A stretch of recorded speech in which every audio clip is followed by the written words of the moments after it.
Salut à tous, ici Frédéric Morel. Bienvenue sur ma chaîne dédiée à la science et aux découvertes scientifiques. Si vous êtes passionné par l'exploration de notre univers et les avancées scientifiques, pensez à vous abonner. Aujourd'hui, on plonge dans un sujet fascinant qui repousse les limites de notre compréhension. Bonjour Allons-y. à tous. Aujourd'hui, je suis ravi de vous présenter un sujet fascinant.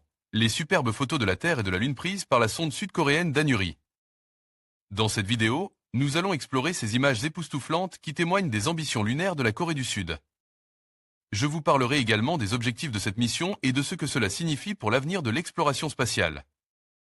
Restez avec moi pour découvrir comment la Corée du Sud se positionne sur la scène spatiale mondiale. La sonde sud-coréenne Danuri, en orbite autour de la Lune depuis quelques semaines, a envoyé ses premières photos de la Terre et de la surface lunaire. Ces images seront utiles aux opérateurs pour sélection son futur site d'atterrissage. Danuri s'est mise en orbite autour de la Lune. En avance.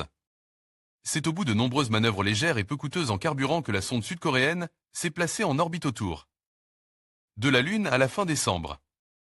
Sa trajectoire est néanmoins encore très elliptique et il faudra encore du temps pour que la sonde soit en orbite polaire à 100 km au-dessus de la surface. Néanmoins, la Corée du Sud est devenue le 7e pays à atteindre la Lune. Depuis son décollage le 5 août dernier depuis Cap Canaveral à bord d'une Falcon 9 de SpaceX, il a fallu des mois pour que la sonde remonte peu à peu son altitude et fasse route vers la Lune à bas coût. Maintenant en orbite lunaire, Danuri, alias KPLO, Korea Pathfinder Lunar Orbité, commence à prendre des clichés. Magnifique cliché pris à 344 km au-dessus de la Lune. Carry objectif, chercher un site pour un alunissage en 2032. Selon l'Institut en charge de la recherche aérospatiale, CARI, Korean Aerospace Research Institute, les clichés ont été pris les 24 et 28 décembre respectivement à 124 et 344 km au-dessus de la surface solaire. Les images en noir et blanc transmises par la toute première sonde lunaire de Corée du Sud sont les premières d'une longue série. L'objectif de la CARI est de cartographier la surface pour repérer les potentiels sites d'alunissage, lequel ne sera pas réalisé par la sonde Danuri, mais par une mission ultérieure en 2032. La mission devrait inclure un petit rover de 20 kg/kg. Danuri embarque 6 instruments scientifiques. En plus d'analyser la surface lunaire, la sonde étudiera son champ magnétique et partira aussi à la recherche de glace d'eau au pôle sud lunaire. C'est là qu'au fond de cratères en permanence à l'ombre, on espère trouver ces glaces qui n'auraient pas sublime sous la chaleur des rayons. Autre cliché magnifique. CARI et un dernier avec juste la Terre, pour le plaisir. CARI, la Corée du Sud s'envole pour la Lune. SpaceX lance avec succès la sonde sud-coréenne à destination de la Lune. KPLO, Korea Pathfinder Lunar Orbité, devrait rejoindre la Lune à la mi-décembre pour une mission d'observation d'au moins une année.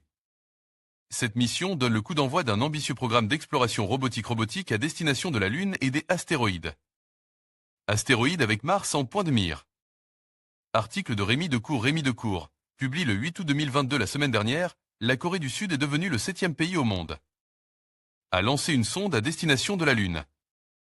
Ce pays d'Asie de l'Est se dote d'un programme d'exploration robotique de la Lune et d'astéroïdes, avec Mars en point de mire, plutôt ambitieux. Certes, ce programme est de moindre envergure que les grands projets américains, européens et chinois qui prévoient une installation humaine et durable, mais il envisage tout de même des sondes, des landers, des rovers et des missions de retour d'échantillons. Le 5 août, un lanceur Falcon 9 lance avec succès KPLO, Korea Pathfinder Lunar Orbité, première mission lunaire sud-coréenne. Développé par le Korea Aerospace Research Institute, CARI, KPLO, aussi appelé Danuri, devrait atteindre la Lune le 16 décembre. Pour une mission d'observation prévue pour durer au moins un an. Elle s'installera sur une orbite polaire d'environ 100 km à partir de laquelle elle réalisera une mission d'observation d'un très grand intérêt. Si celle-ci est prolongée au-delà de la première année de fonctionnement, il est prévu d'abaisser son orbite et de l'amener à seulement 70 km de la surface lunaire, voire moins. Le lancement de KPLO, également connu sous le nom de Danuri. Positionnement sur son orbite polaire prévu dans 4 mois. Arrivant News, KPLO embarque 6 instruments dont une caméra fournie par la NASA.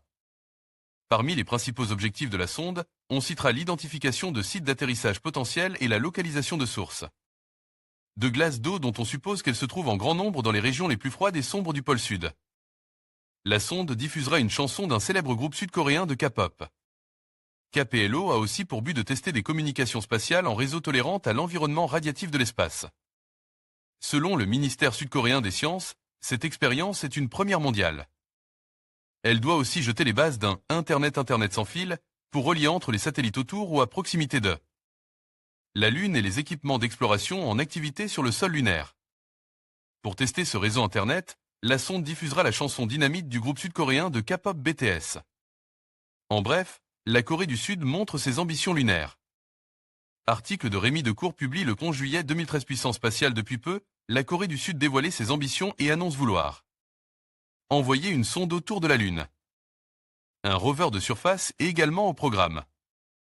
Le Japon est souvent cité en exemple en matière de robotique, mais ces dernières années, la Corée du Sud a fait des progrès significatifs dans ce domaine, au point de devenir une référence mondiale. Son savoir-faire et ses compétences robotiques on trouve des applications de pointe dans de nombreux secteurs comme le médical et l'agriculture, les transports, la sécurité ou encore la défense. Aujourd'hui, la Corée du Sud se lance dans la robotique spatiale. Au début du mois, la présidente sud-coréenne Park Geun-hye annonce un ambitieux programme lunaire à l'horizon 2020 avec l'envoi d'une sonde autour de la Lune et l'atterrissage d'un rover. Une annonce qui survient seulement 6 mois après le premier lancement réussi de son lanceur KSLV-1, Korea Space Launch Vehicle, et la mise en orbite du satellite SAT-2C. Le CARI, l'Institut coréen de recherche aérospatiale, travaille sur un prototype de rover lunaire depuis 2010. Toutefois, en raison de retards technologiques pour certains composants spatiaux, le CARI est en train de nouer un partenariat avec l'AM Research Center de la NASA. D'un poids de 20 kg, ce rover est conçu pour parcourir plusieurs dizaines de kilomètres autour de son site d'atterrissage. Il procédera à une pléthore d'activités exploratoires. Nettement plus petit et léger que les 900 kg de Curiosity, il aura un rayon d'action aussi grand, 40 km contre 39. Comme le rover martien de la NASA, il utilisera une batterie nucléaire. Cependant, à la différence de celle de Curiosity, qui fonctionne avec du plutonium-238, la batterie sud-coréenne fonctionnera à l'aide de strontium-90, un résidu de retraitement nucléaire.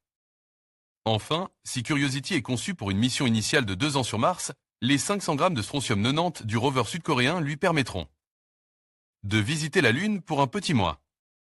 En conclusion, les images époustouflantes de la Terre et de la Lune capturées par la sonde sud-coréenne Danuri témoignent des ambitions croissantes de la Corée du Sud dans l'exploration spatiale.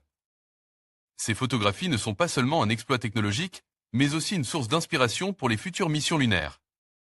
La Corée du Sud s'affirme ainsi comme un acteur clé dans la conquête de l'espace, ouvrant la voie à de nouvelles découvertes et à une collaboration internationale enrichissante.